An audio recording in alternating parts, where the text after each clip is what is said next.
Et c'est l'heure du journal de la culture. Au programme, aujourd'hui, une chronique plutôt haute présentée par Gladys Mareva. Bonjour Gladys. Bonjour. On va s'intéresser au succès grandissant de la littérature érotique en France. Alors oui, c'était Le Parisien qui avait titré au début de l'année 2013 année érotique, et c'était un peu prévisible puisque juste avant venait de débarquer en France, enfin ou pas, selon la trilogie donc 50 Shades of Grey. Dont on a tant parlé. Voilà, on en a tellement parlé, intitulé 50 nuances de Grey. Donc tout de suite, ça a caracolé en tête des ventes.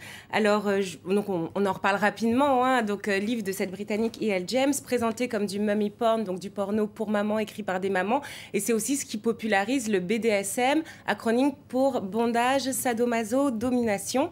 Et on risque d'en reparler encore cet été, puisque le coffret que j'ai en exclusivité avec les trois, donc 50 nuances plus sombres, plus claires, et puis les nuances tout court, vient juste de sortir. Ça a été un tel succès qu'on imagine que ça en inspirait d'autres. Alors oui, ça a inspiré des copies, effectivement. Alors, on en a parlé ou pas, 80 notes de jaune, je ne sais pas si vous en avez entendu parler, de Vaina Jackson, qui se présente comme une version un peu plus hard donc de 50 Shades of Grey. Et puis, plus étonnant, Harlequin, alors cette maison d'édition qui a publié ces belles romances, vous savez, avec le docteur qui tombe amoureux de l'infirmière. Donc voilà, des livres plutôt comme ça, la vérité tout simplement. Eh bien, ils viennent de sortir une collection beaucoup plus hard qui s'appelle Mosaïque, avec des livres comme Sans limite, voilà. Donc qui est là, c'est carrément du BDSM. Alors, on retrouve d'ailleurs dans ce livre la tendance jeune innocente, homme d'âge mûr, comme souvent dans les copies. Et puis, il y en aura sans doute d'autres, puisque E.L. James vient juste de sortir à Londres un livre où elle explique, elle donne des conseils pour écrire son propre roman érotique. Et vous savez d'ailleurs, en France, les cours de nouvelles érotiques, ça marche de plus en plus. Donc voilà, peut-être qu'un jour, nous aussi, on écrira nos livres. Mais moi, ce qui m'intéresse plus que les copies... Ouais, ou pas, mais je sais pas, on a le temps. Moi, ce qui m'intéresse plus que ces copies, c'est plutôt les livres qui vont détourner voilà, les romans qui marchent bien. Ça me fait beaucoup plus rire. Et c'est le cas de cette anthologie littéraire. Alors, à la base, ça devait s'appeler 50 nuances de cul, mais vous imaginez bien, on leur a dit, c'est pas possible, c'est copyright. Donc, du coup, ça s'appelle tout simplement du cul. Alors, quels auteurs est-ce qu'on retrouve dans cette anthologie? Alors, on retrouve des extraits donc, de romans, des lettres, et même un rapport de police en 1924 de deux policiers envoyés dans une maison de prostitution. Alors, dans les auteurs, on retrouve des auteurs qu'on a habitués, dont on savait qu'ils écrivaient des choses érotiques, donc Pierre-Louis, Sade, Restif de la Bretonne. Plus étonnant, un extrait d'une nouvelle érotique de J.J. Ballard, qui est un peu l'écrivain d'anticipation sociale, qui s'appelle Orgasme Machine. Et puis, surtout, une fable de La Fontaine, donc qui s'appelle à la base Le Cuvier, mais qui a été renommé Le Tonneau et le Braquemar. Alors là, on est bien loin de tout ce qu'on nous a appris à l'école quand on était plus jeune. Oui, donc effectivement, ici, il n'y a pas d'animaux de la forêt, et il n'y a pas non plus d'animaux de la ferme. Il y a vraiment l'histoire d'un tonnelier et de sa femme, donc, qui s'appelle Nanon. Leur mariage est décrit comme assez mince par La Fontaine. En gros, le mari est cocu. Donc on comprendra que la cuve va jouer un grand rôle dans le fait de cacher je sais pas, l'amant, le mari, mais c'est aussi effectivement une référence érotique au cul. Et puis, par contre, il y a toujours à la fin de cette fable la morale de l'histoire chère à La Fontaine.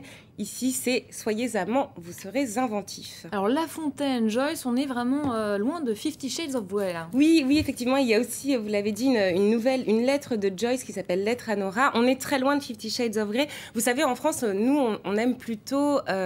dans la littérature érotique, avoir des choses grivoises, humoristiques ou de parodie. D'ailleurs, on le voit ici avec les images donc, qui sont extraites de ce recueil, 50 nuances de cul, qui donc, est illustré.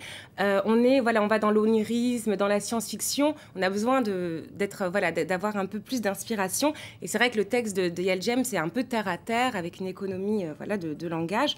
Et quand je vous dis ça, je pense notamment à une grande référence en littérature érotique en France, c'est Histoire d'eau. Il y a un extrait dans ce recueil, donc 50 nuances de cul, Histoire d'eau, roman donc daté de 1954 de Pauline Réage, qui donc a effectivement une absence de morale, un caractère brut qui est très loin de la trilogie 50 Shades of Grey. Et ça a inspiré d'autres écrivains français? Alors oui, ça a inspiré à l'époque, dans les années 70, Mon cul sur la commode, qui est un pastiche de Delphi de Thon. Pas mal votre titre. Oui, ça nous change d'habitude. Donc voilà, qui effectivement se moque d'Histoire d'eau. Donc là, on a une Ophélie donc, qui vit à Roissy. On va aussi avoir un Sir Stephen. Elle va se soumettre à tous ses désirs, etc. Sauf que cette pauvre Ophélie est clouée en permanence sur une commode qui fera donc l'objet d'un lit. Alors, qu'est-ce qui a poussé Delfeuille de Thon à parodier Histoire d'eau? Alors en fait, c'est qu'à l'époque, Histoire d'eau, en 75, a été publié en feuilleton dans l'Express. Donc voilà, on voit ici Delfeuille de Thon, donc publié dans l'Express. Et lui, ça l'a fait beaucoup rire, donc collaborateur d'Harakiri, fondateur de Charlie Hebdo. Il s'est un peu moqué de ce journal, cofondé quand même par François Giroud, qui était secrétaire d'État à la condition féminine, et qui publie un roman qui se présente comme une apologie du bonheur dans l'esclavage. Comment il s'en sort? Alors, lui, il peut effectivement rapidement se moquer de ce livre, puisqu'il a la liberté de le faire. Il parodie, alors je vous dis notamment que dans cette version qui vient de sortir, on a la suite qui s'appelle Retour à Passy, où là, il va s'amuser, donc maintenant ça vient de sortir, à pasticher le porno chic. Vous savez, cette veine qui marche très bien, notamment dans la presse féminine. Alors, je sais que rien ne vous échappe, Gladys. Est-ce que vous avez repéré d'autres parutions dans les rayons de votre librairie cette semaine? Alors oui, j'ai remarqué la réédition de Gordon d'Edith Templeton. Donc c'est une histoire qui date des années... donc ça se passe à Londres en 1946. On retrouve une jeune fille qui vient d'arriver de retour de guerre, qui va tomber sous le charme de Gordon, qui est un psychanalyste aux yeux bizarres. Alors le plus intéressant dans cette histoire, qui je trouve manque un peu de la grandiloquence et de l'exubérance d'Histoire d'eau, c'est l'histoire derrière l'histoire. C'est-à-dire que Edith Templeton, à l'origine, en 66, quand elle publie ce livre, elle prend un pseudo. Elle se fait appeler Louise Walbrook, puisqu'elle raconte sa propre vie, sa propre expérience.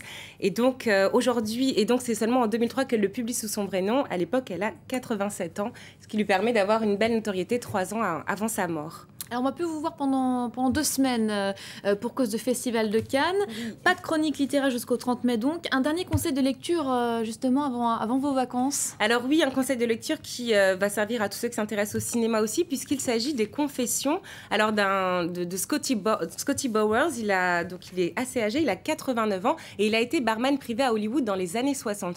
Dans les années, 50-60. Donc, on se dit, a priori, on s'en fiche un peu. Sauf qu'il a été l'entremetteur des plus grandes stars d'Hollywood. C'est-à-dire qu'il il s'est arrangé pour trouver des hommes, des femmes, à toutes sortes de stars. Donc Cary Grant, on apprend les coucheries aussi de Katharine Hepburn, d'Edith Piaf aussi, qui était venue à Hollywood. Et alors, moi, ce qui m'a le plus étonné, c'est les coucheries d'Edward VIII et de la fameuse Wallis Simpson, donc c'est quand même l'ancien roi d'Angleterre, et aussi John Edgar Hoover, premier directeur du FBI, qui, à l'époque, fait appel à Scotty Bowers pour passer une folle soirée. Voilà, pour tout savoir sur les coulisses d'Hollywood. Merci beaucoup. Gladys Marival s'est éclatée cette semaine. Hein. Merci beaucoup. On vous retrouve donc dans 2 semaines. Voilà. C'était le Journal de la Culture. C'est la fin de cette demi-heure d'information, la fin de ce Paris Direct. Vous restez avec nous, évidemment, sur France 24. D'autres infos à suivre dans un instant.